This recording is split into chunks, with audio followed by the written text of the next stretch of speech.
Hey guys, welcome to Read in Houston, my vlog channel where I just kind of talk about whatever it is I want to. And what I want to talk about today is some of the misnomers and stereotypes that I think we get as an atheist community, um, which you might know if you've seen some of my other videos. But I was watching The Atheist Experience, is another channel here on YouTube the other day, and they have Christian callers and people who are just of different viewpoints call in and talk to atheists, and they try to explain to them why they believe what they do, and the theistic caller tries to make an argument for their side. And they also get atheist callers every once in a while too that just talk about things of interest to the community.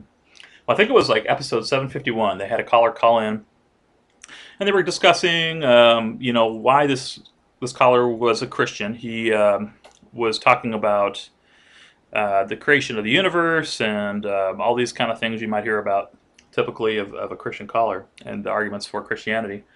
And I thought Matt and the guest speaker there with him did a good job of kind of debunking it and explaining their viewpoints and how one thing doesn't prove another necessarily. And I think by the end of the caller kind of got that. But what he really started getting at the end was, well, what's the trade-off? If I was going to, be in the atheist community versus the theistic community, I feel like I'm going to be losing a lot. It's not a good trade. And I think Matt and the other guest on there, guest host, kind of beat around the issue a little bit. Like they weren't real direct about these are things we do not because it's popular, but because it's right. It's kind of what I think they should have said, but I don't think they came out and said that necessarily. But the guest caller, the Christian, did have kind of a good point. It's like in the Christian community, you do have a lot of things like potlucks or just that social involvement you get from being around others, and maybe you get invited to outings and stuff for being in that community, or you get a cheaper babysitter, whatever it may be.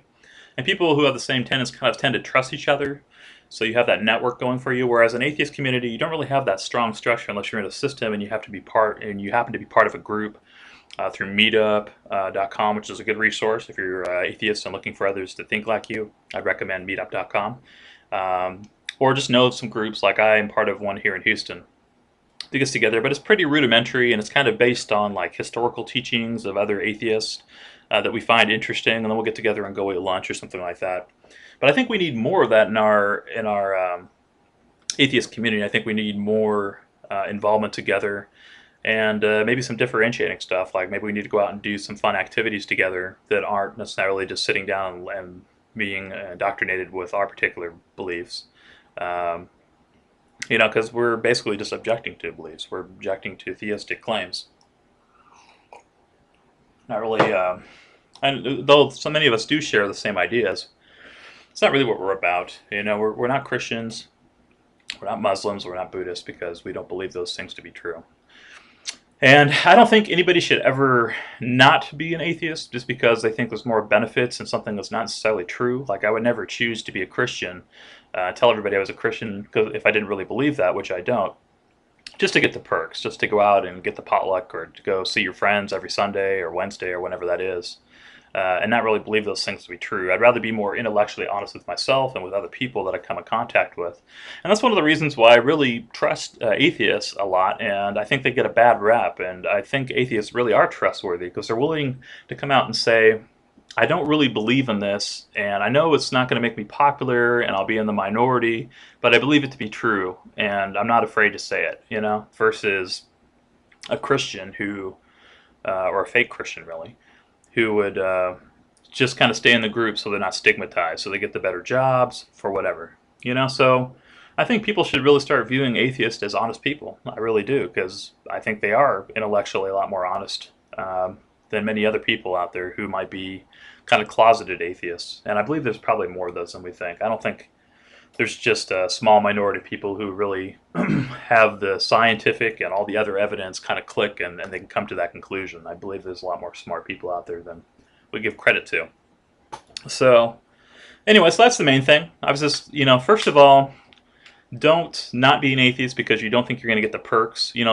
Go out and be the leader and make the perks up. Go make the invite group, go be part of a meetup team, and create that community for yourself instead of worrying that you're going to be missing out of a community that is rooted in something you don't believe in.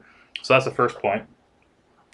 And the second is, try to shed those stereotypes of we are somehow like less honest or we are not trustworthy or something like that, because I think that's really kind of the opposite of what reality really is. I think we're really more trustworthy in a lot of cases than people out there who just wear the label as a particular religion to get that inclusion. So that's really all I have to say today. If this is your first time here, I encourage you to sign up here at my YouTube channel, Reading Houston. On this channel, I just kind of talk about things like this whenever I feel the need to talk. It's not really on a regular routine, but try to give you a little better quality video or a little more thought out, prepared video than some of my other channels. I do have one channel on videography, which is Life in Frame. You can find that on YouTube here too, and Poker Advice, and I do video ads too. If you need an ad for your company on YouTube, I can help you out. Excuse me. So thanks for watching, guys. Thanks for being patient. Please feel free to leave a comment down below if you'd like me to talk about something, especially related to theology or atheism or philosophy, anything like that. I like those kind of things. Even politics, too. I wouldn't mind talking about that. So come and see me again, and I'll see you guys later.